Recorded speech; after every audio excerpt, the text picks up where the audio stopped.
Hello. हाँ सुचित्रा दी नमस्ते।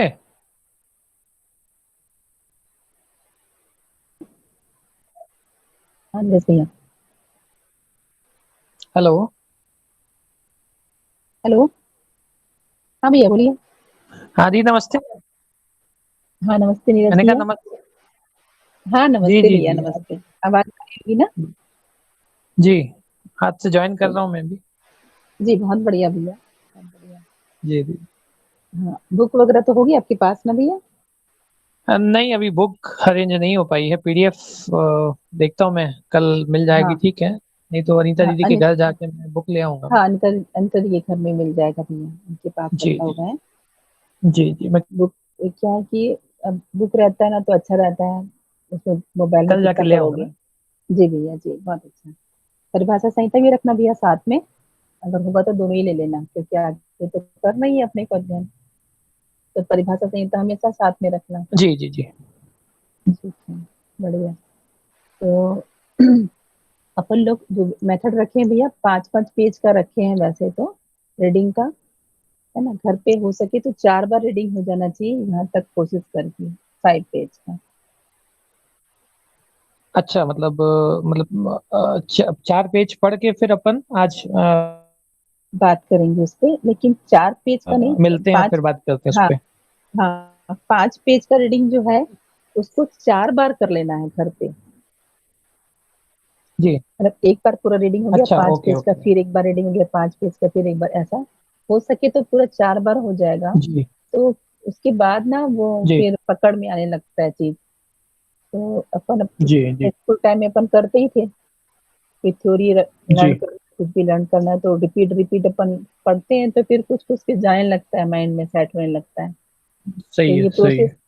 Process ही बाबा जी दिए हैं, हम जब 6 महीने का अध्ययन किए थे कि 4 बार जी लर्न, मतलब लर्न बोल रहे 4 बार रीडिंग हो जाना चाहिए करके, फिर हम लोग जब बैठते थे सबके साथ में तो फिर जी। रीडिंग करते हुए फिर एक बात को फिर समझते थे, ऐसा। अच्छा तो अच्छा। हाँ तो अच्छा प्रोसेस है ये वाला बहुत, तो तो सभी अभी लोग का भी हो यही सकता है। यही प्रोसीजर अब फॉलो कर रहे हैं अभी अपन। हाँ ये प्रोसेस से कर रहे हैं अभी।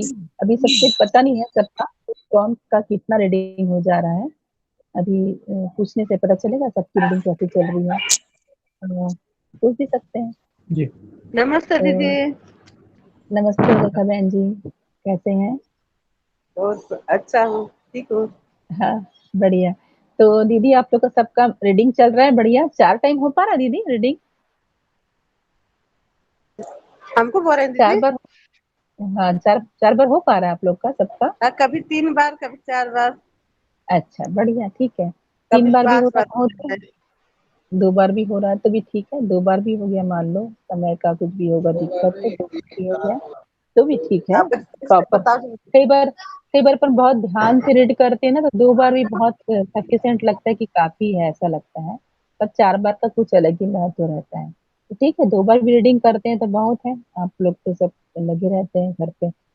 बहुत अच्छा है। तो सारे परिवार के सारे लोग एक साथ रीडिंग करते हैं कि सब अपना अपना रीडिंग करते हैं रेखा बहन जी? रीडिंग करने का ऐसे मेरे ख्याल से तो बढ़िया, एक साथ परिवार में हो तो एक रीडिंग को आप लोग सब मिल के कर लिया करो। 3 रीडिंग खुद कर लिया करो पर्सनल, और एक रीडिंग को पूरे परिवार के साथ मिल के कर लिया करो, बहुत अच्छा रहेगा एक साथ सब लोग का चलेगा तो।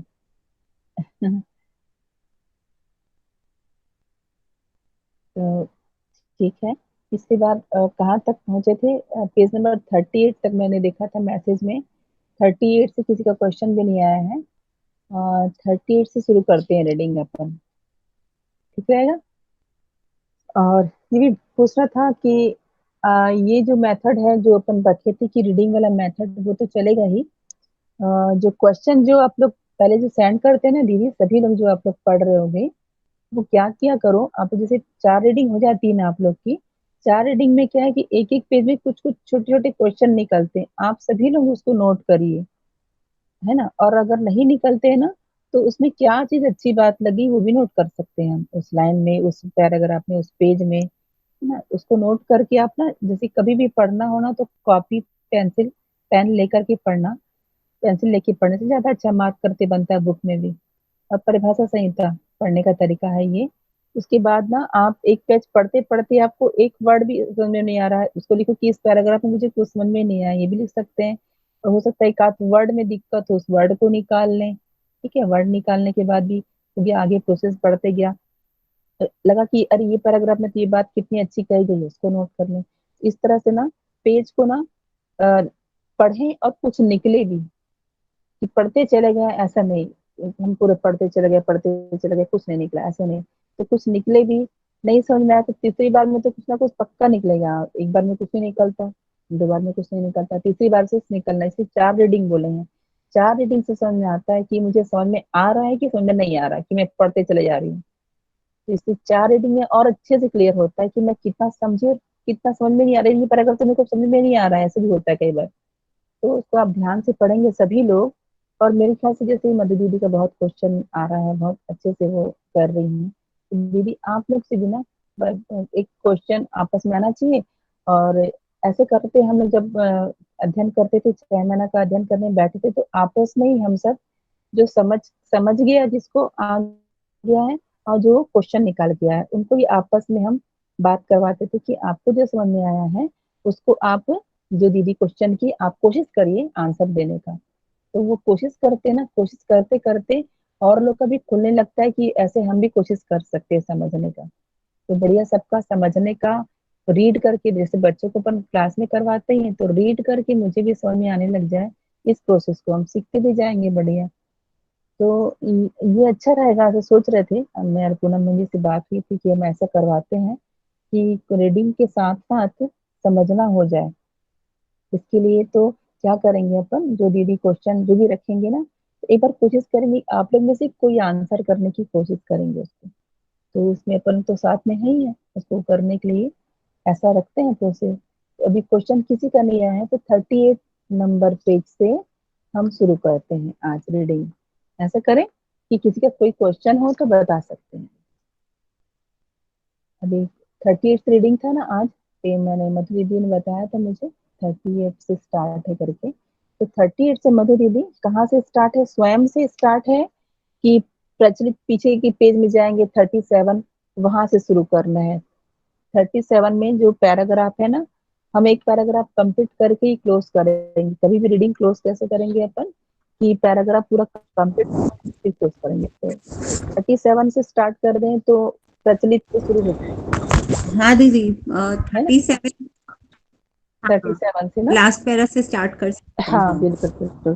तो अपन 37 से हाँ, स्टार्ट करते हैं। कोई, अचल भाई आ देंगे हाँ, तो रीड करना अचल है। भाई तो है, हाँ। तो अचल भाई रीड करेंगे, सब बारी बारी से रीड करेंगे अपन, वन बाई वन ना। तो आज अचल भाई रीड करते हैं, तो कल कोई और रीड करेगा। जी दीदी, मैं थोड़ी देर में रीड करूँ तो चलेगा क्या? मेरा माइक एक्चुअली अभी काम नहीं कर रहा है। बिल्कुल। अपन किनका कर लें, आगे कौन है, कमलेश भैया करेंगे कि करुण भैया करेंगे? नमस्ते सभी को। नमस्ते मैं सुचित्रा मैं बहन जी। मैं पढ़ देता नमस्ते हूँ। पूनम मैम जी, आज मैं पहुंच गए। बढ़िया, बहुत हाँ, अच्छा। मैं पहुंच गई। अच्छा तो अच्छा। अपन हर बार ऐसे कर रहे हैं सुचित्रा बहन जी हम्म, कि अचल बेटा जी अच्छा जिन जिन को पढ़ना है वो उनके नाम बताते हैं, अच्छा एक अच्छा। दीदी एक हाँ, भैया करके। ओहो तो ठीक है अभी ठीक है। तक बहुत सारे भाई बहन हो चुके हैं। अच्छा तो ठीक जो है। भाई बहन नहीं हुए हैं, ये जिम्मेदारी हमने अचल हाँ हाँ, भैया को दी अच्छा हुई है। ठीक है ठीक है, कोऑर्डिनेट कर रहे हैं, बहुत अच्छा बात हो गया ये तो, सही बात है, बढ़िया। हाँ, तो जो हो चुके हैं तो अगले सभी को अवसर मिले, ऐसे बहुत सोचे। अच्छा। बिल्कुल बिल्कुल, हमारा ध्यान रहता नहीं है, अंचल भाई अच्छा ध्यान रखेंगे इस चीज को। बढ़िया। ठीक। तो दीदी मतलब ना अभी जितने हैं उनमें विकिता दीदी बची हुई है, तो मुझे लग रहा था कि अगला पेज अगर विकिता दीदी पढ़ पाए। ठीक है बढ़िया। विकिता बहन जी। जी दीदी जी।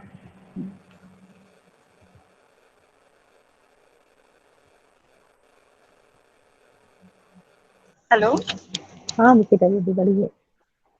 ठीक है। प्रचलित वर्तमान राजकीय तंत्र, धर्म तंत्र प्रचार माध्यमों को देखने से पता लगता है सब अपराधियों के लिए बना है। ये दोनों अपराधियों को तारने में अपने अपने ढंग से लगे हैं। ये सब तंत्र मानव को समझदारी दे नहीं पाया। हर मानव समझदार होना चाहता है, ईमानदार होना चाहता है, ईमानदारी का रास्ता दिखा नहीं पाए। हर आदमी जिम्मेदार होना चाहता है, जिम्मेदारी का प्रयोजन परंपरा में दे नहीं पाए। लोगों ने शुभ की कामना की है, सबका शुभ हो, सबके परिवार हो, सबका मंगल हो। इस प्रकार की बातों को तो सब लोग दोहराए हैं, किंतु कहने मात्र से, दोहराने मात्र से तो रास्ता मिलता नहीं। जिस किताब में लिखा रहता है सबका शुभ हो, उसी में लिखा रहता है सारा संसार झूठा है और असली माँ बाप ईश्वर हैं, उन्हीं की शरण में जाना चाहिए।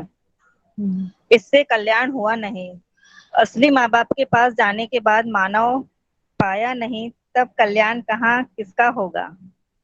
इस सब बात से कोई प्रयोजन निकलता नहीं। समझदार होने पर ही आदमी का प्रयोजन स्पष्ट होता है। सभी संबंधों में प्रयोजन निहित रहता ही है। क्या प्रयोजन है? समाधान, समृद्धि, अभय, सहअस्तित्व को सफल बनाने के अर्थ में ही प्रयोजन है। सारे संबंधों का प्रयोजन इसी से जुड़ा रहता है। इसमें जुड़ने से परंपरा बन जाती है। समझदारी की ही परंपरा होगी, ना समझी की कोई परंपरा अखंड होगी नहीं। इसलिए अभी तक कोई परंपरा बनी नहीं सर्व शुभ के अर्थ में। वर्तमान शिक्षा में जब व्यक्ति पढ़कर तैयार होता है, स्वयं को सबसे बुद्धिमान मानता है, संसार को मूर्ख मानता है। ऐसे स्नातक हर वर्ष करोड़ों बनते हैं। एक एक ऐसे स्नातक को कैसे समझदार बनाया जाए, कहाँ से इतने डॉक्टर लाया जाए जो इनको ठीक कर सके। स्वयं समझो बिना कोई स्वीकार करता नहीं। इसका गवाही मैं स्वयं हूँ। हमारे परिवार में वेद मूर्ति, बगल में वेद मूर्ति, पूरा गांव में वेद मूर्ति, किंतु हमें परिवार के लोग वेद नहीं पढ़ा पाए क्योंकि हम पढ़ना नहीं चाहे। किंतु इस धरती पर समझदार हर मानव बन जाता है। इस आधार पर हर मानव समझदार होने की पूर्ण संभावना है। इस प्रवृत्ति को देखकर ही इस अभियान को शुरू किया। हर मानव का समझदार बनाने का भी अरमान है। इस सच्चाई के साथ शुरुआत किए हैं। इस शुरुआत से मानव को जो लोग समझ चुके हैं, उनको राहत मिली है। उनमें वे सब गुण पैदा हुए हैं जिन्हें हम मानवीयतापूर्ण रूप में पहचानते हैं। नैतिकता का मूल तत्व जो तन मन धन रूपी अर्थ को प्रयोजन के अर्थ में नियोजित करना है, जिसे सदुपयोग कहते हैं। सदुपयोग दो अर्थों में होता है। एक, सेवा और उत्पादन में तन मन धन का नियोजन। दो, संबंधों के साथ प्रयोजन को सफल बनाने के लिए तन मन धन का अर्पण समर्पण रूप में सदुपयोग। हो गया। ठीक है, बढ़िया। तो इसमें पेज नंबर 37 से यहाँ तक एक पेज हो गया। तो इसमें किसी भाई बहन का कोई क्वेश्चन हो तो, या पहले रीड किए होंगे तो क्वेश्चन निकला होगा, वो भी नोट करके रखे होंगे, या पूरा क्लियर है क्योंकि बहुत अच्छे से लिखा हुआ है, तो वो भी शेयर कर सकते हैं लाइन टू लाइन।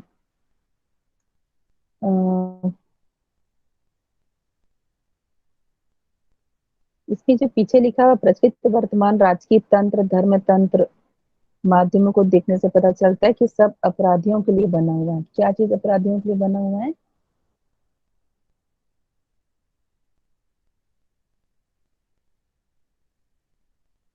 इससे क्या समझ में आता है इस लाइन से?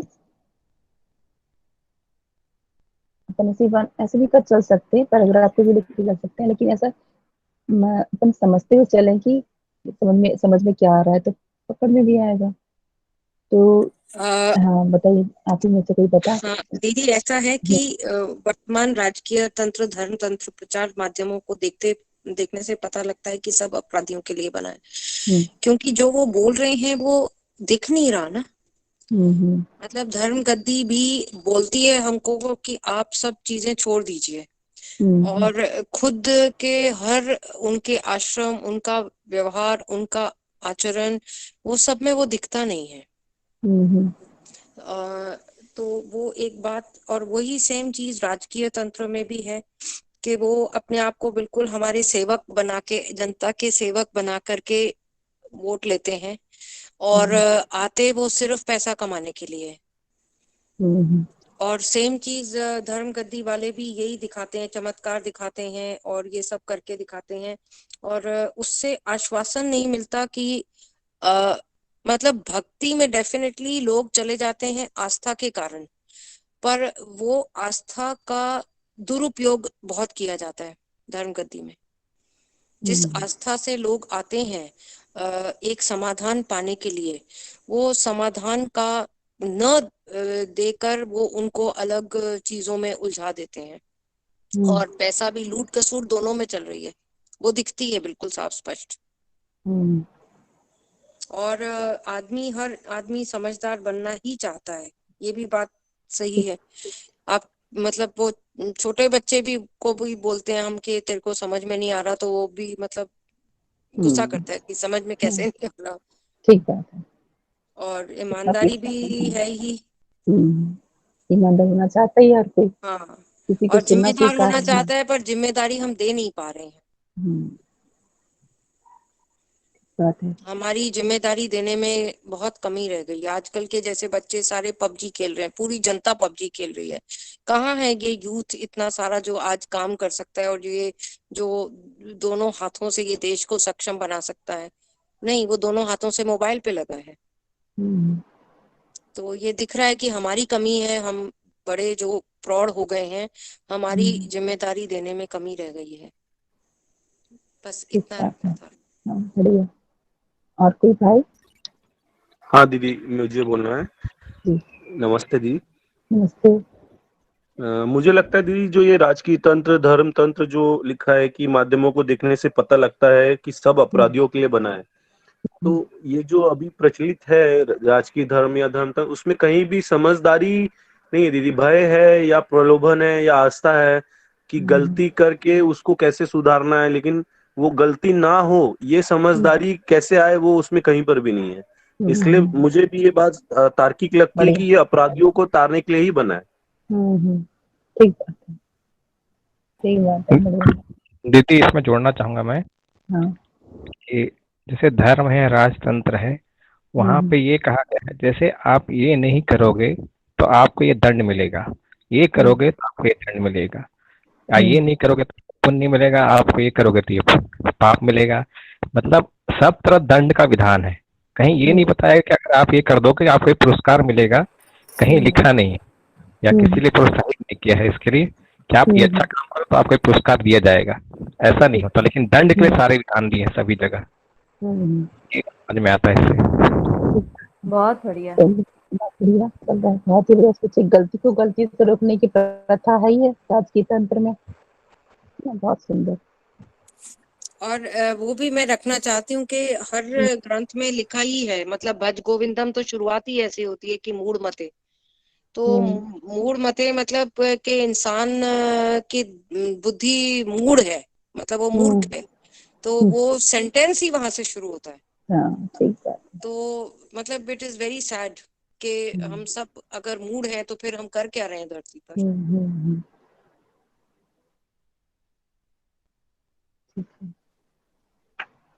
ठीक है, बढ़िया एक्सप्लेन कर रहे हो आप लोग तो। और कोई करना चाहता है भाई लोग में से? दीदी दीदी आगे बढ़ते हैं। दीदी। हाँ बोलिए दीदी। हाँ, आवाज नहीं आ रही है? हाँ, ये मुझे आपको हाँ थोड़ा अटक के आपका भी ठीक है। अटक रहा है।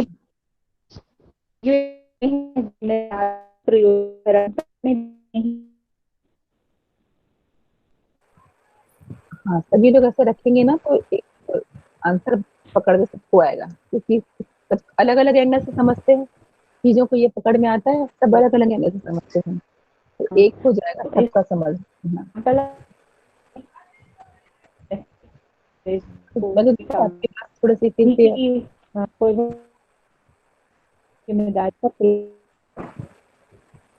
आवाज तो नहीं आ रही क्लियर मधु दीदी की आवाज? मधु बहन जी, आपकी आवाज क्लियर नहीं आ रही है। आप जो भी कहना चाहते हैं वो इसमें मैसेज लिख दीजिए, तो आपकी बात पहुंच जाएगी। लिख रही हूँ मैं अभी। ओके।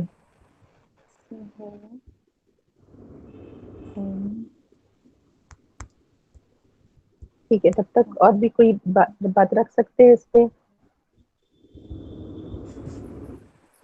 इसमें मेरे ख्याल से सुचित्रा बहन जी एक बात तो आ गई है लोगों की तरफ से हाँ, कि आज आगे कोई भी बढ़ते हैं। प्रश्न नहीं आया है। हाँ, आगे बढ़ जाते हैं फिर। मैं ये जानना चाह रही थी सुचित्रा बहन जी, क्या आज 5 पन्नों में किन्हीं की जिज्ञासा नहीं आई है? हाँ, नहीं आई है आज तक। अच्छा। इसलिए मैंने स्टार्ट कर दिया रीडिंग, और फिर मैंने सोचा कि इनको आपस में ही देखा जाए कि क्या समझ में आ रहा है, तो एक्सप्लेन करेंगे तो भी अच्छा रहेगा एक। जी जी जी जी। क्वेश्चन नहीं था तो फिर ऐसा। बाकी मैं सबसे बात की हूँ कि अपन 3 या 4 रीडिंग करके क्वेश्चन या क्या समझ में आया वो निकाल के रखे, और शेयरिंग हो जाएगा। दीदी मैं बहुत माफी के साथ स्वीकार करना चाहता हूँ कि मैं अध्ययन कर नहीं पाया इन 5 पेजों का, इसलिए मेरी कोई जिज्ञासा नहीं आ पाई है वहाँ पे। बिल्कुल बिल्कुल, ऐसी ईमानदारी से प्रस्तुत, बिल्कुल। मैं भूल गई, मुझे याद नहीं थी। मैं वो लोग को पूछ रही, ठीक है भाभी? हाँ ठीक है, सॉरी, और मैं आपसे मंगा लूंगी, याद नहीं देना।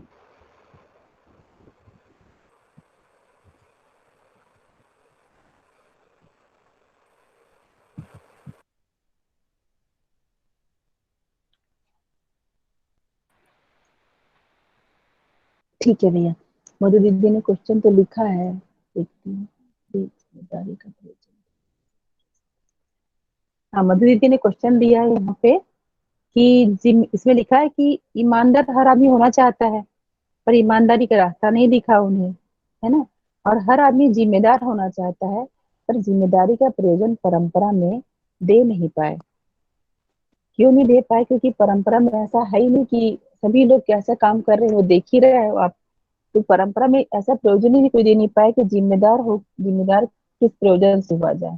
क्योंकि कर्तव्य और दायित्व का पद जो है, वो आदमी कर्तव्य करता है, दायित्व करता है, तो कैसे जीता कैसे है उस पर डिपेंड करता है। तो जब वो उसके जीने में जाएंगे तो उसका न्याय दृष्टि है कि नहीं, उसका धर्म दृष्टि है कि नहीं, उसका सत्य दृष्टि है कि नहीं, उसके साथ ही वो आदमी जिम्मेदारी पूर्वक कार्य को करता है। और ये तो उसके पास है ही नहीं, तो वो कैसे प्रयोजन देगा किसी का? तो परंपरा में उसको दे ही नहीं पाया, है ना। ये इसी को लिखे हैं यहाँ पर। ये तो यहाँ पर देखो ना, ये मान लो कि चलो ठीक है, नेता बनना चाहता है कोई, या धर्म गद्दी में बैठना चाहता है, और वो जिम्मेदारी से काम करना चाहता है, पर वो क्या प्रयोजन है उसका उसका प्रयोजन ही क्या है? उसका लक्ष्य क्या है कि मैं नेता बनूंगा? तो उसका लक्ष्य क्या है? क्या लक्ष्य होना चाहिए? नेता तुम बन जाओ, ठीक है, तुम्हारा लक्ष्य क्या होना चाहिए? तुम नेता बनोगे तो वो लक्ष्य कोई बता नहीं पाया, तुम्हारा लक्ष्य क्या है। या तुम धर्म गद्दी में बैठना चाहते हो तो क्या लक्ष्य है तुम्हारा? या तुम परिवार में परिवार के मुखिया बनना चाहते हो, क्या है तुम्हारा जिम्मेदारी होने का लक्ष्य? तो तभी तुम्हारे अनुसार सब पूरा परिवार चलेगा ना। और फिर तुम्हारे परिवार चलेगा तो तुम्हारे परिवार को देख के, आपके परिवार को देख के सारा समाज समझेगा कि ऐसा मैं भी जीना चाहता हूँ। तो वो जिम्मेदार होना चाहता तो है, पर किसी कोई उसको लक्ष्य नहीं दे पा रहा है कि किस चीज को लेकर के वो जिम्मेदार हो। तो ये सबको होना चाहते सब हैं अच्छा जीना, पर उनको पता ही नहीं है कि क्या चीज होने से ये जिम्मेदार हो जाएगा, तो प्रयोजन क्या है जिम्मेदार होने का, ये दे नहीं पाया परंपरा ने, है ना। ये बात इसमें लिखी है। ठीक है मधु दीदी, आवाज नहीं आ रही है क्या? मधु दीदी को आवाज भी नहीं आ रही है यहाँ से। हाँ दीदी, हाँ मैं वो दूसरे नंबर से ज्वाइन की हूँ। अच्छा, हाँ आवाज आई मधु दीदी? हाँ हाँ अभी तो आ रही है। आ रही ना, तो पकड़ में आई बात। नहीं दे पाया परंपरा में। हाँ जिम्मेदार तो सब होना चाहते हैं ना, पर अपन प्रयोजन ही नहीं दे पा रहे ना। बच्चा हाँ समझदार होना वही। चाहता है, बच्चा समझदार होना चाहता है, हम तो प्रयोजन नहीं दे नहीं पा रहे क्योंकि हमको पता नहीं है क्या है लक्ष्य, दी है ना। हमको लक्ष्य ही पता नहीं है तो कैसे हम प्रयोजन देंगे। हम तो उसको फिर वही सब चारों उन्माद की दृष्टिकोण से ही अपन लक्ष्य देते हैं उनको कि बेटा तुम पढ़ लिख के ये बनो वो बनो, ऐसा लक्ष्य देते हैं ना हम। तो कहाँ वो अपना तो अपना भला कर पाता, ना तो समाज का भला कर पाता है। हाँ दी, अभी वर्तमान के परिप्रेक्ष्य में जैसे क्या उसको प्रैक्टिकल, क्या उनको कहा जाए कि, या क्या हम समझें और उनको बोले कि, या सही मतलब क्या। उनको बोले या ना बोले कि पहले खुद भी समझे कि क्या मतलब उनको प्रयोजन किस हाँ प्रैक्टिकल रूप में कैसे देंगे, मतलब कोई एग्जांपल दें कि ये सही है, ऐसे चलना चाहिए तुम्हें, इस हाँ तरह, आज ठीक। के वर्तमान में। आज के वर्तमान में ना, आज के वर्तमान में तो हम दे नहीं पा रहे ये लिखा हुआ है। और बाकी हाँ हम तो सब दर्शन का समझ ही रहे हैं। प्रयोजन फिर तब हमको पकड़ में आएगा, तब हम प्रयोजन दे पाएंगे कि देखो बेटा, आप विद्यालय जाते हो, क्यों जाते हो, क्या प्रयोजन है विद्यालय जाने का, हमको तो ये भी नहीं पता है। हम विद्यालय हम्म भेजते भी हैं बच्चे को तो क्या प्रयोजन है। पढ़ेगा लिखेगा बेटा तब तो कमाएगा ना। हम्म तब तो कमाएगा बेटा, तब तो मतलब अपना भी पेट पालेगा, दूसरों का भी पेट पालेगा। मतलब अपन शुरू से ही क्या कर देते हैं कि उसको पैसे कमाने के लिए मानसिकता में डाल देते हैं। हमारे दृष्टिकोण में क्या है कि बच्चा शिक्षित होगा तो पैकेज वाला पढ़ाई करेगा, कितना पैकेज मिलेगा आगे चल के क्या है। तो हम उसको मोटिवेट भी करते हैं पढ़ने लिखने के लिए, नीति के तो वो, बाद में। है ना। तो वो फर्स्ट आएगा, क्लास में फर्स्ट आएगा, फिर अच्छे 90% लेके आएगा, फिर आगे कंपटीशन फेस करेगा लगातार। हम कैसे मोटिवेट करें जिम्मेदार होने, तुम पढ़ो बेटा, जिम्मेदार हो, पढ़ो। पढ़ने बैठ जाता है वो, जिम्मेदार हो गया लगता है, बच्चा खुद से पढ़ रहा है, पर वो पहुंच कहाँ रहा है, उसको सही लक्ष्य तो हम दिए नहीं कि पढ़ना क्यों है, उसको बताया ही नहीं है। तो अपन लक्ष्य दे ही कहाँ पा रहे हैं जीने के लिए उसको। इतना एजुकेशन लेने के बाद भी क्वेश्चन मार्क तो रहता ही है। अगर हम उसको जिम्मेदारी बनाने का प्रयोजन दे दिए रहते तो जिम्मेदार बन के निकलता ना वो। अपन तो देखते हैं इतने पढ़ लिखने के बाद भी अपन बोलते हैं बेटा जिम्मेदार नहीं हुआ, क्या मतलब पढ़ने लिखने का, ये भी सुनने को मिलता है। तो किस चीज को जिम्मेदारी बोल रहे हो, बच्चा भी कंफ्यूज हो जाता है। इतना कुछ जब से पढ़ो पढ़ो बोले मैं पढ़ लिया, परसेंट लाओ परसेंट ले आया, सब कुछ नौकरी लगो नौकरी लग गया, अभी जिम्मेदार नहीं क्यों बोलते हो भाई बार बार मेरे को। तो जिम्मेदारी क्या है वो पता ही नहीं पेरेंट्स को ना, इसलिए वो तो बोल दे नहीं पाते परंपरा में अभी। सही जीना कैसे है वही तो बताना है उसको, जीने की कला ही तो सिखाना है उसको ना पूरा। पूरा उसको सारा कुछ सिखाना पड़ेगा, उसको जीवन ज्ञान होगा, है ना। उसको मानवतापूर्ण आचरण का ज्ञान का पाठ पढ़ाएंगे अपन, और उसको अस्तित्व दर्शन का ज्ञान करवाएंगे। उसके बाद वो उस चीज को समझने के बाद वो जीवन का संबंध का प्रयोजन को समझेगा, अस्तित्व का प्रयोजन को समझेगा। तब तो उसके साथ बढ़िया से संबंध का निर्वाह करते हुए जिएगा, जिम्मेदार ऑटोमेटिक हो जाएगा। जब सामने वाला का अस्तित्व सहज समझ में आएगा उसको, ऑटोमेटिक जिम्मेदार होगा कि इसका मेरा अस्तित्व सामने वाले के कारण ही है। तो ऑटोमेटिक जिम्मेदारी से उसको काम करेगा सब चीज। तो ये चीज अपन को पूरा समझदारी के बाद ही हम किसी को जिम्मेदारी का प्रयोजन बता सकते हैं। इससे पहले तो हम भी भटके हुए नहीं देते हैं जिम्मेदारी का प्रयोजन नहीं देते हैं। है ही नहीं परंपरा में अभी ऐसा। जी दीदी, ठीक है, ठीक है, आगे आप आगे चलते बढ़िए। हाँ दीदी। हैं। हाँ चलिए आगे का किसका है। जी नीरज भैया, आप अगला पेज ले पाएंगे क्या? नीरज हबलानी भैया, आप ऑनलाइन है ना, आप अगला पेज ले पाएंगे क्या? नीरज भैया आप ऑनलाइन उसमें बुक है कि नहीं आपके पास, नीरज भैया के पास बुक नहीं है तो इसमें जो लिखा हुआ है सामने उससे पढ़ लीजिए आप।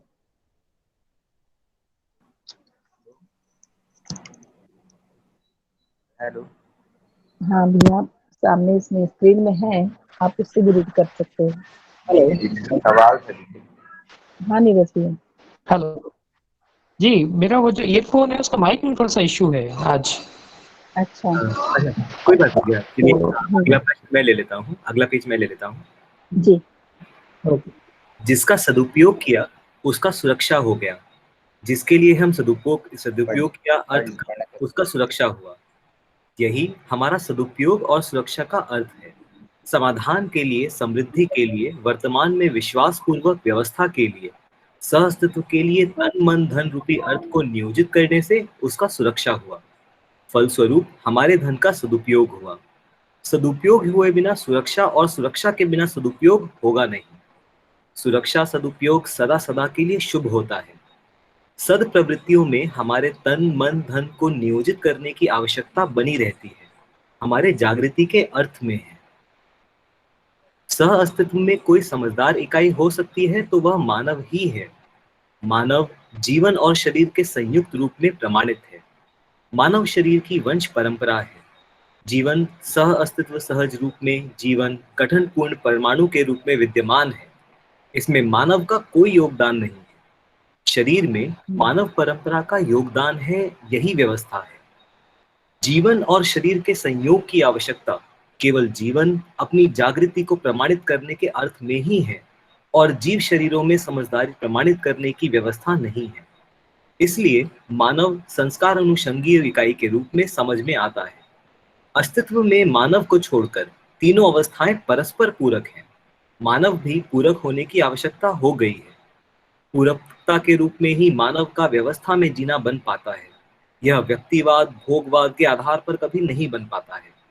विगत के दोनों चिंतनों भौतिकवाद और विरक्तिवाद से मानव व्यक्तिवादी हो गया।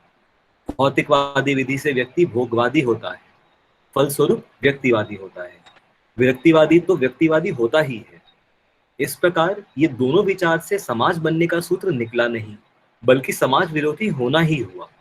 जबकि आदमी समाज में जीना चाहता है, सह अस्तित्व में जीना चाहता है, समृद्धि पूर्वक जीना चाहता है, समाधान पूर्वक जीना चाहता है।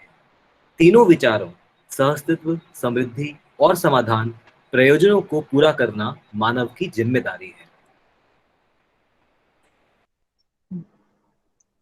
बहुत बढ़िया।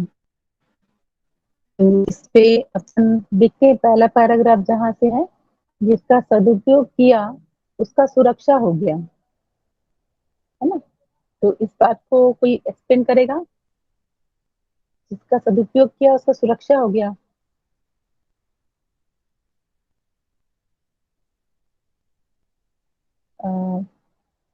रेखा बहन जी आप रखिए। हाँ दीदी। जैसे ये फर्स्ट टाइम में लिखा है, जिसका सदुपयोग किया उसका सुरक्षा हो गया।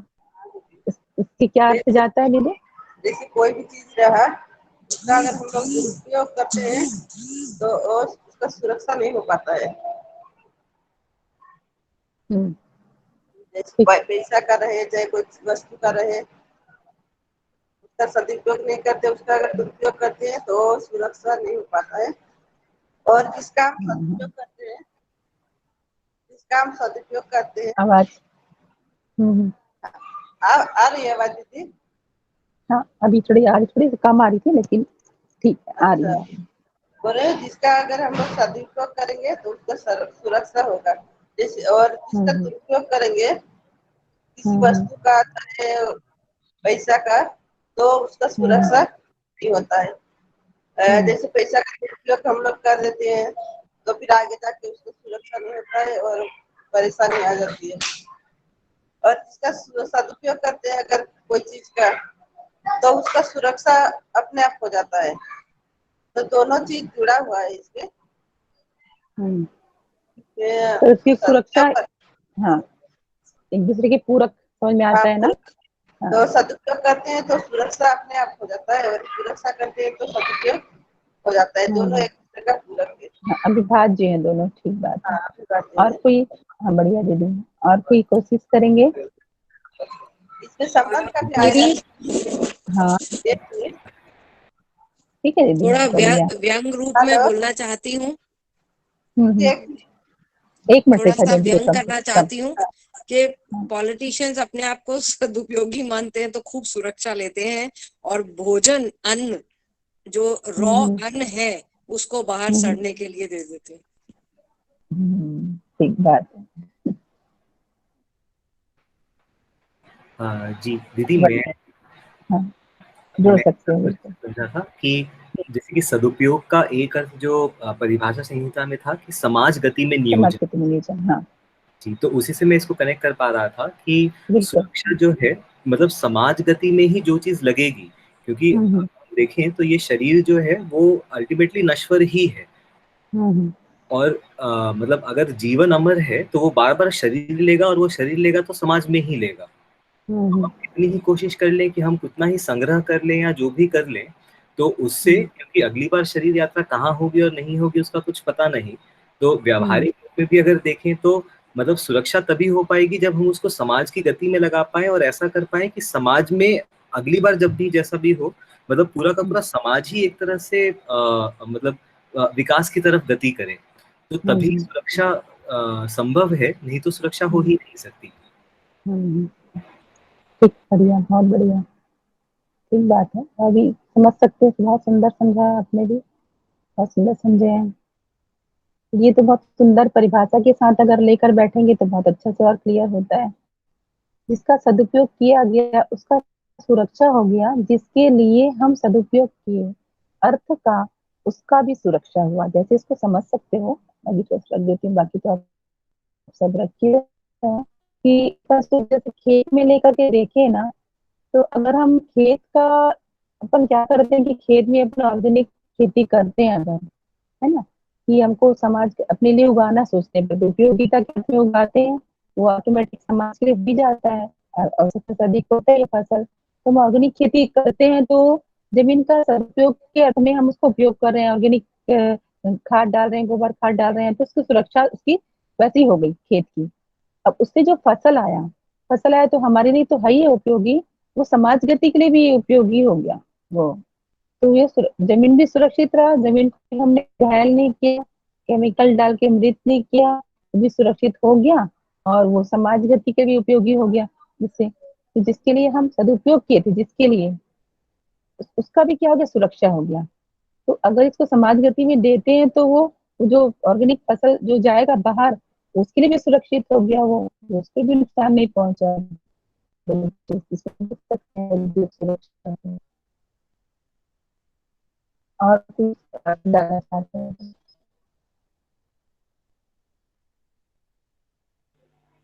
अच्छा जी, सदुपयोग की सुरक्षा अविभाज्य है आपस में, सदुपयोग करेंगे तो सुरक्षित होगा ही होगा, है ना।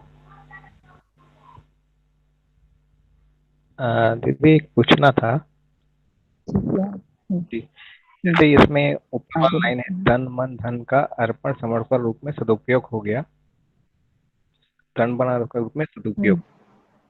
तो जैसे मैं समझ रहा हूँ कि मन का सदुपयोग, जैसे मन में करुणा आई, किसी के लिए करुणा करता हूँ मैं या करुणा होती है, तो वो अंतर्निहित अपने अंदर एक सुरक्षित रहती करुणा का है ही, मतलब समृद्ध होता है करुणा जो होती है। अगर मैं किसी की करुणा करता हूँ या मैं धन का कहीं सदुपयोग करता हूँ, वो धन ही समृद्धि रूप में अपने अंदर होता है, अपने पास होता है। क्या ऐसा भी है क्या इसका मतलब जो है?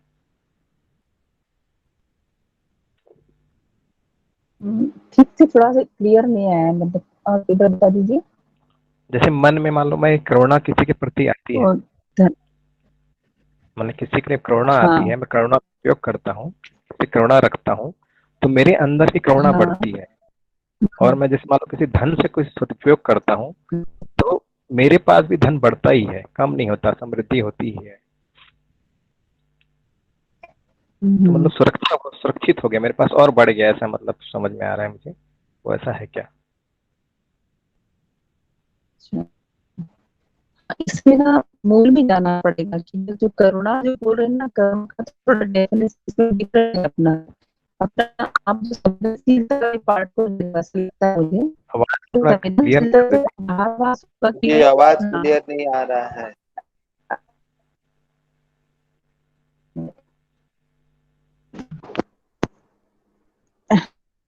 हेलो, हेलो, हेलो, हाँ कुछ बोलिए अभी दीदी। आ रहा है भैया आवाज? हाँ आवाज आ रहा है ना? तो मैं ये बोल रही थी कि संवेदनशीलता, हाँ मूल में, हाँ ठीक है ना, मूल में संवेदनशीलता है ना भैया, अगर हमारा तो वो उसकी निरंतरता नहीं रहेगी, वो हमारी जी संवेदनशीलता जो है ना, उसको अपन मान के चल रहे हैं कि मैं क्या बोलते हैं, सामने वाले के लिए करुणा का भाव रखा हूँ, एक्चुअली वो संवेदनशीलता के उसमें प्रकाश में है। आप संवेदनशील हुए हो, आप जी। ना उसको समझ के नहीं कर रहे हैं, अभी समझ के प्रकाश में नहीं आता अच्छा। ये।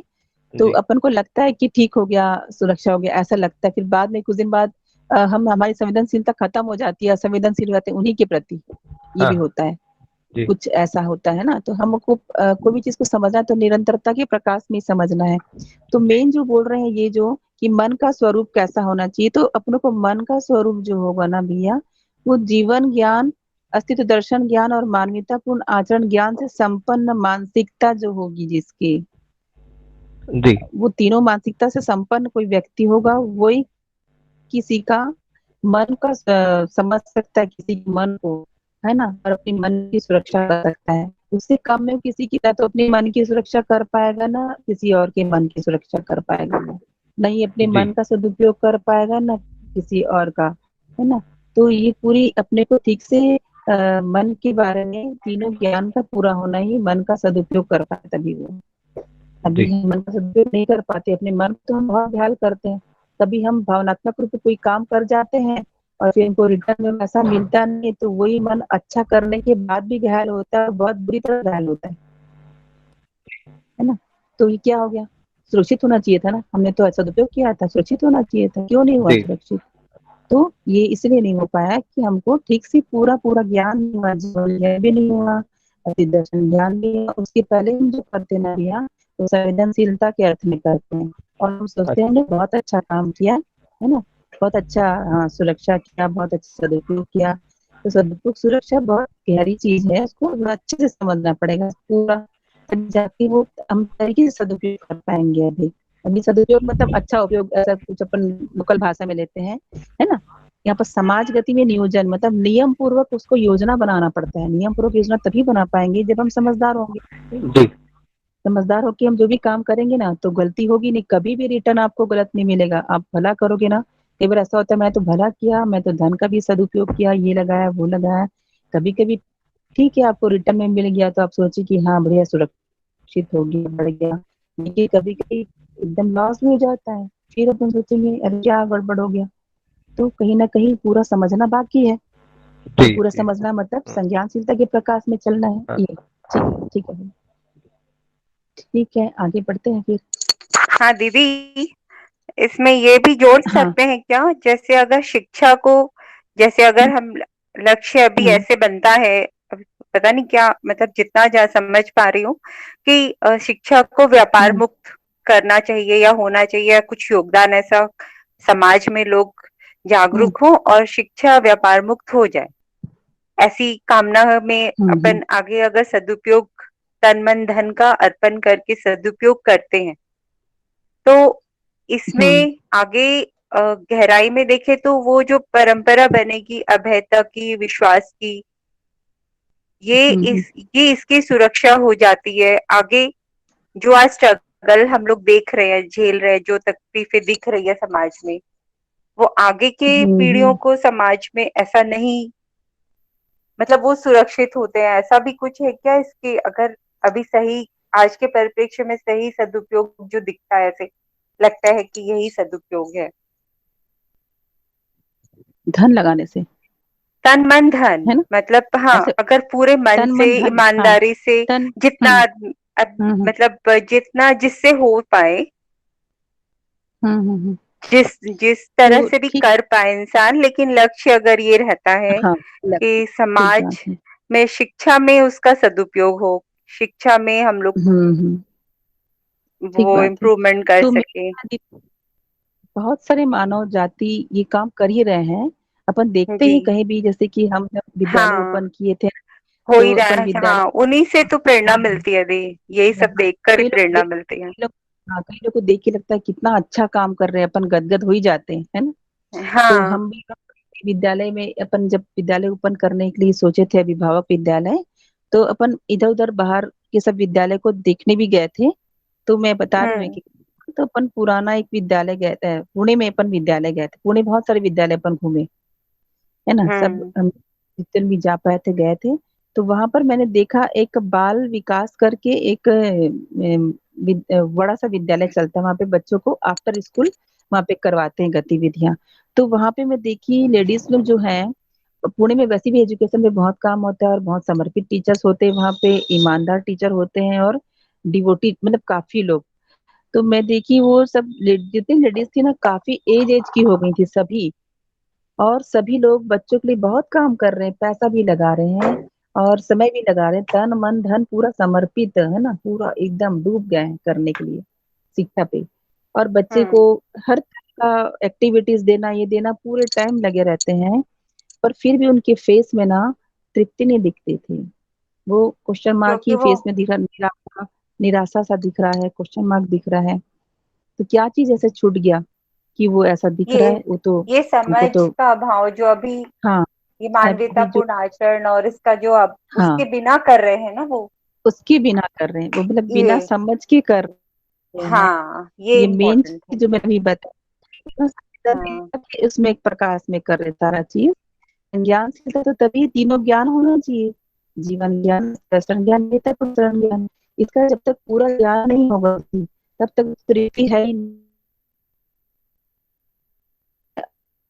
आप कितने भी चेक करोगे तो पकड़ में आएगा, क्योंकि उसमें आपको तृप्ति है ही नहीं। मैं देखी कि एकदम बुजुर्ग हो गया, बताया मैं 30 साल से लगी हूँ, कुछ ने बताया मैं 20 साल से लगी हूँ, पर पूरा आपको क्या लगता है तृप्ति मिल गई, कंप्लीट हो गया? तो नहीं मिला है उनको, अभी तो बहुत करना है और कितना, तो एंडलेस है उनका, है ही नहीं। तो क्या परंपरा बनेगी? जो अभी नई देखिएगा, ये तो 30 साल 20 साल से लगे हुए हैं तो कहीं नहीं पहुंच रहे हैं, तो बाकी लोग थोड़ा लगेंगे। उनकी बात भी बड़ी तैयारी नहीं हो रही है ऐसा करने के लिए।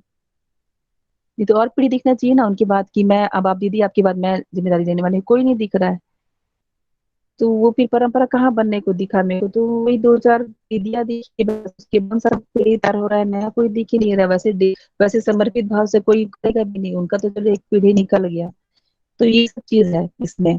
तन का स्वरूप का मतलब क्या होता है कि पांचों इंद्रिया और पांचों कर्म इंद्रिया के क्रियाकलाप वो बिल्कुल सदुपयोग के अर्थ में हो जाए। और मन के लिए तो भैया आपको तीनों ज्ञान होना बहुत जरूरी है, तभी जब आप करके उसको पूरा कर सकते हो, मन का सदुपयोग कर सकते हो। और धन जो बोल रहे हैं ना दीदी, धन जो है वो है स्वधन। स्वधन के बारे में बात हो रही है, उसका हम जब नियोजन करते हैं तो उसका ही सदुपयोग होता है, उसकी सुरक्षा होता है। तो स्वधन आजकल तो जो ब्लैक मनी, उसी का ये लोग सोचते ब्लैक मनी तो चलो इसको समाज गति में लगा दे, है ना, उसका सदुपयोग कर रहे हैं लोग बाग, ऐसा भी करते हैं। तो वो धन की बात नहीं हो रही है यहाँ पे, स्वधन की बात हो रही है। स्वधन होने से उसके प्रति वो भाव भी रहता है ना। तो उस तरह से वो उसका सदुपयोग करता है, सदुपयोग के अर्थ में उसको नेम फेम का कोई चक्कर नहीं रहता, वो सच में वो सदुपयोग करता है उसका। तो वो जब अपन कोई चीज को ईमानदारी से कमाए रहते हैं ना, जैसे अपन कोई भी चीज बनाते हैं तो अरे इसको मैंने बनाया, ऐसे सुरक्षित रखते हैं, वैसे जब उसका उतना सोना होता है ना, तो उसको बहुत ही ध्यान से देख करके उसका उपयोग करता है, ताकि उस समाज गति में उसका उपयोग हो सके और सामने वाला प्रेरित होके बाकी आपकी धन कमाया और आपने समाज ही लगा दिया, तो वो भी उसे ऐसे कमाने को सोचेगा कि आप भी लगो, आप भी करो ऐसे। तो सदुपयोग सुरक्षा भी साथ साथ चलती है ऐसा, ईमानदारी से। हर मानव चाहता है ऐसा जीना।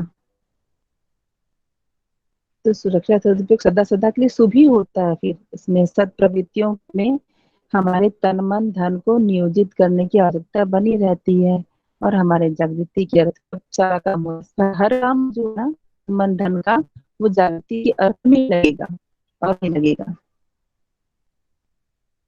ठीक है दीदी, जी दीदी आगे हाँ बढ़ते हैं। दीदी इसको अपन इस तरह से भी तो आगे मैं बोलूं दीदी? बोलिए, बिल्कुल बोलिए दीदी भैया। जैसे इसको अपन तन मन धन और ज्ञान के रूप में भी ले सकते हैं दीदी। जैसे आदरणीय बाबा जी को जो ये मध्यस्थ हाँ जी दर्शन का बिल्कुल। ज्ञान हुआ, उन्होंने इसको सदुपयोग करते हुए बहुत लोगों को बताया।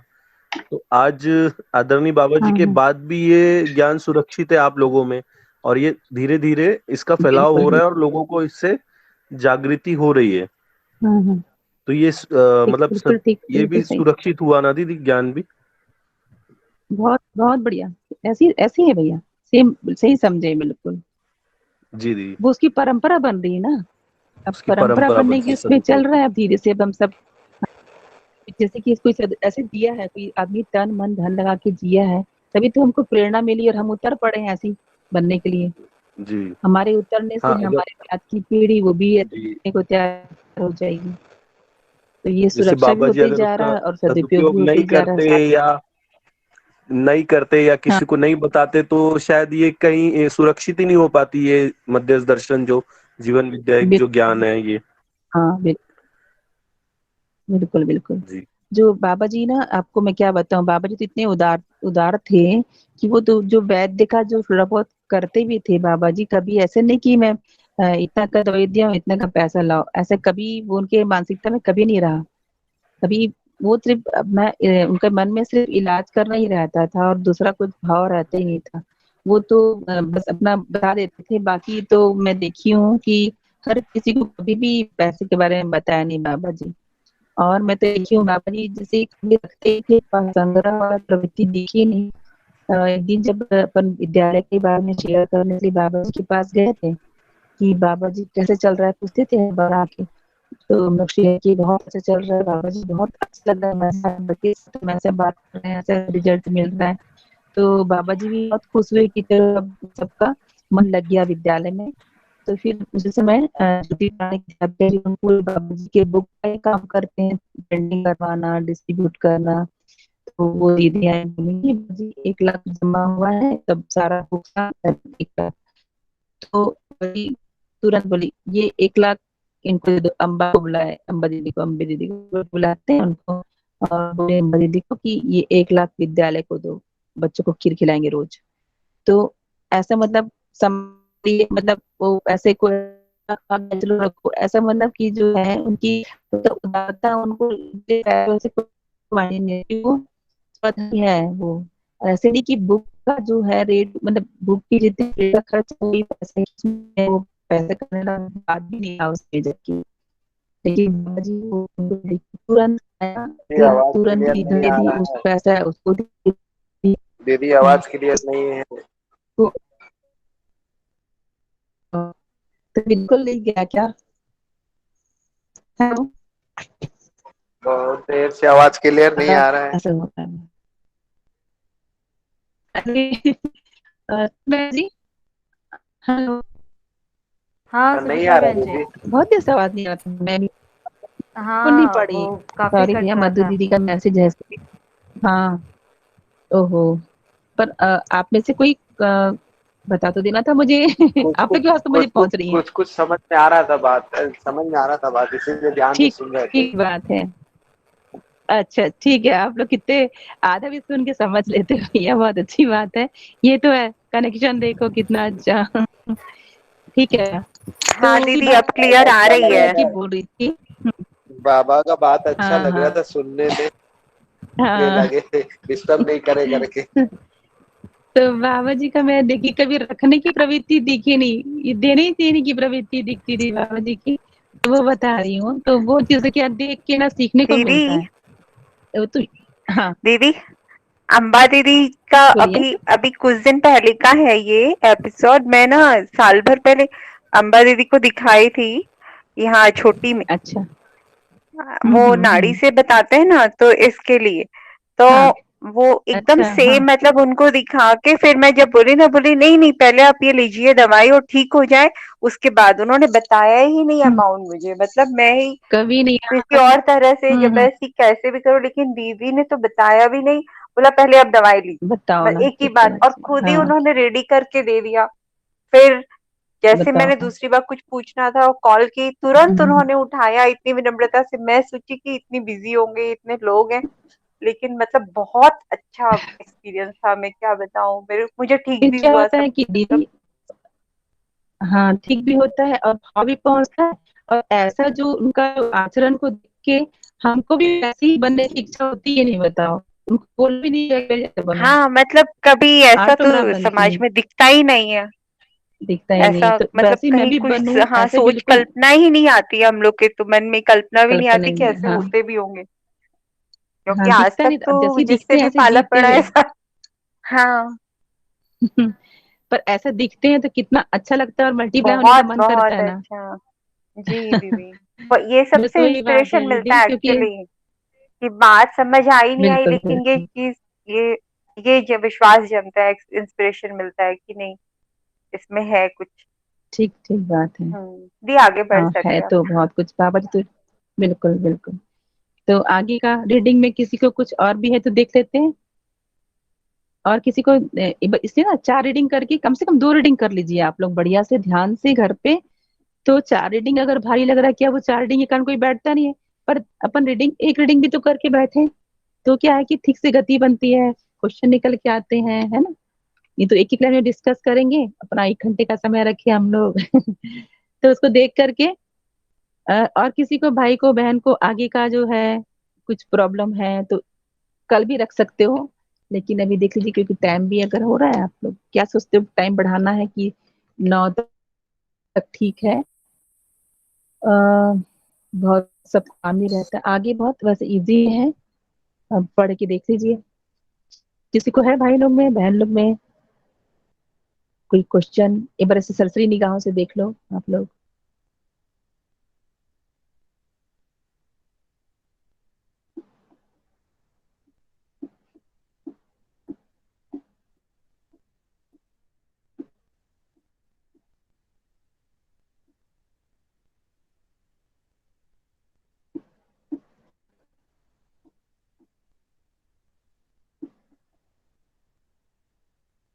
दीदी ये व्यक्तिवादी को थोड़ा सा वो एक्सप्लेन कर देंगे कि व्यक्तिवादी हो गया मानव भौतिकतावाद और व्यक्तिवाद से मानव व्यक्तिवादी हो गया।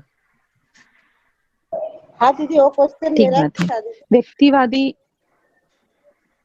अच्छा अच्छा, हाँ ठीक है। तो यहाँ पर जो है क्या बोलते हैं, क्वेश्चन है विगत दिनों, कहाँ से पढ़ेंगे तो ठीक रहेगा।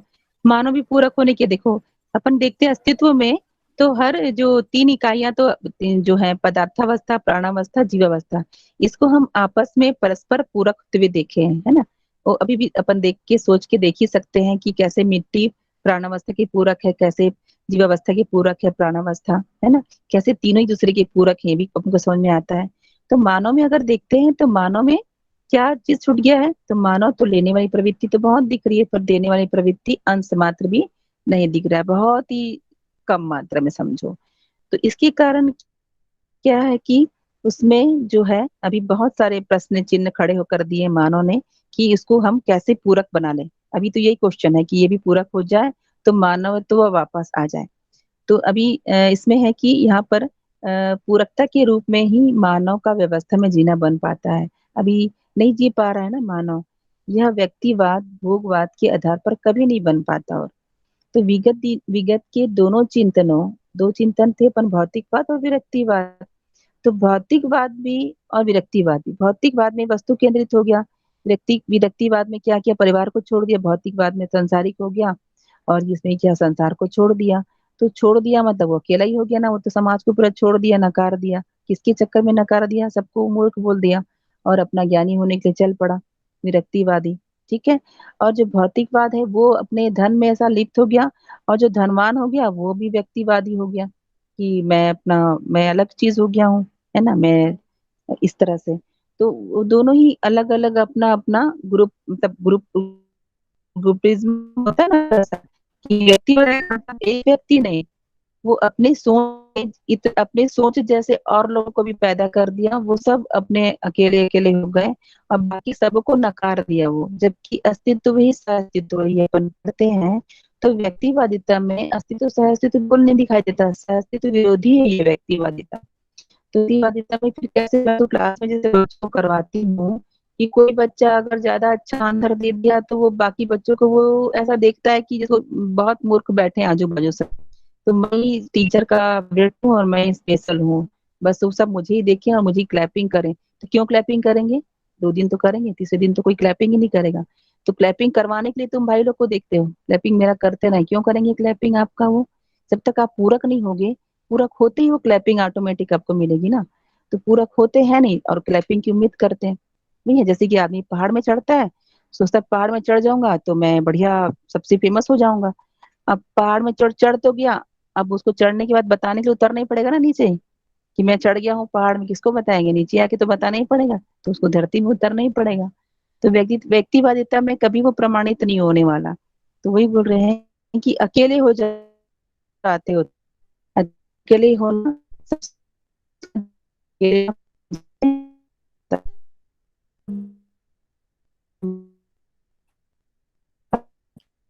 दीदी आवाज नहीं आ रहा है।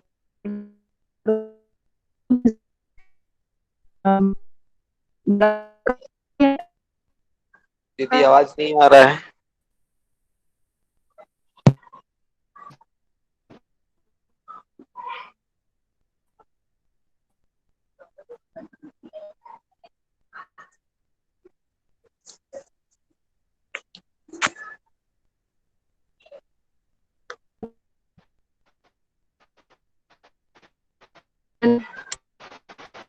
हेलो दीदी आवाज नहीं आ रही है।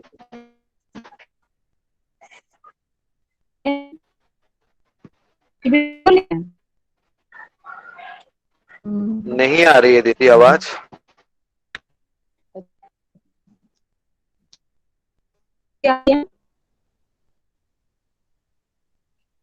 नहीं आ रही। हाँ दीदी।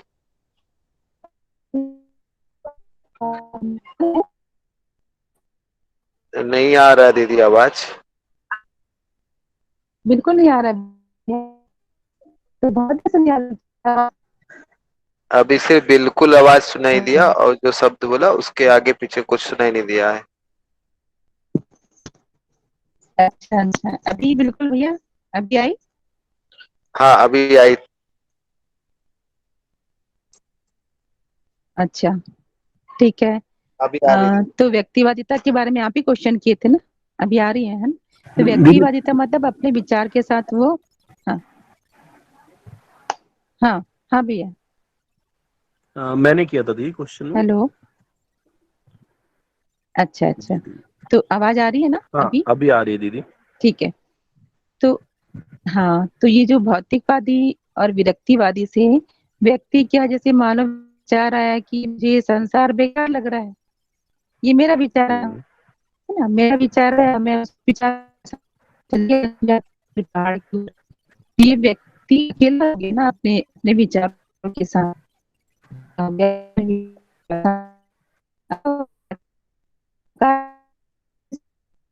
दीदी फिर से आवाज नहीं आ रही है, बहुत ही कट कट के आ रही है आवाज। वॉइस बहुत ब्रेक हो रहा है दीदी। आज सिग्नल का थोड़ा तो ज्यादा इसका प्रॉब्लम आंसर ऐसा तो लग रहा मैं है दीदी। अब मैं कर दूंगी उसमें व्हाट्सएप। जी जी दीदी जी। मैं भैया अगर आवाज रही तो व्हाट्सएप में कर लेंगे क्या? व्हाट्सएप में कर लेंगे भैया, है ना? दीदी आवाज नहीं समझ आई, क्या बोले आप? भैया व्हाट्सएप में हाँ कर दीदी लेंगे तो आंसर। हाँ चलेगा दीदी, व्हाट्सएप में भी कर सकते हैं, अगली गोष्ठी में भी रख सकते हैं।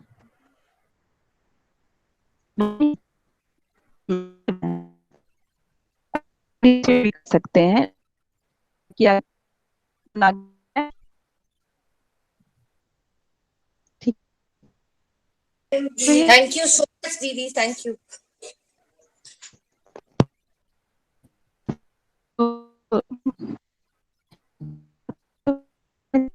दीदी नहीं आ रही आवाज अभी भी आपकी।